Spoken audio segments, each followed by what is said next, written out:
This is ANN News Brief. Good afternoon. I'm Lucy Adeyemi.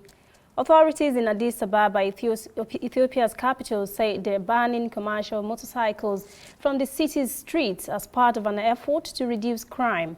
The nation's capital administration says it believes a rising number of thefts is being committed by people on motorbikes. In recent years, the two-wheelers have become increasingly popular in the city as a means of avoiding traffic jams. Addis Ababa Deputy Mayor Takele Uma says commercial motorbike riders have just a few weeks to find alternative transport before the ban comes into effect in July. Addis Ababa authorities say embassies and the postal service are exempted. Kenya has called for support of the American government in fighting local and international terror and corruption networks.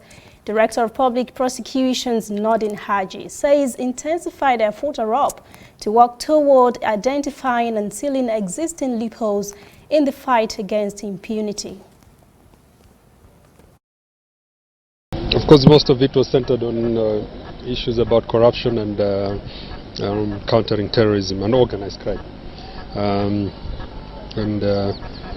We have exchanged a lot of ideas. We've also requested for support from the U.S. government. As you know, they have a lot of networks, and we want to, as Kenya, tap into that because we think it will assist us. This week, the U.S. says it was taking the step to help Kenya in its fight against corruption by refusing American entry to Kenyans who have been found guilty of graft. The U.S. Embassy in Nairobi told a local newspaper it was investigating all visa applications to see who has been involved in corruption. Stay with us, to be back after the short break.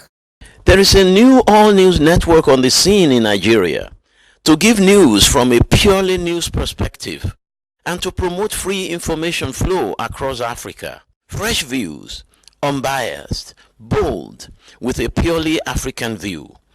African News Network, ANN, in a truly African spirit.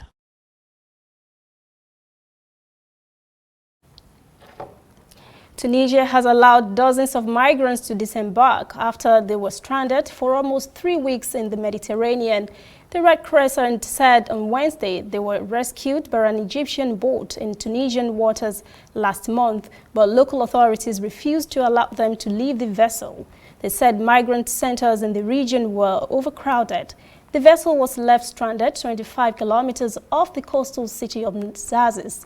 The migrants who settled from Libya are mostly from Bangladesh, Egypt, Morocco, and Sudan. The Red Crescent said all migrants will immediately be deported to their countries, except for the migrant from Sudan who has asked for asylum.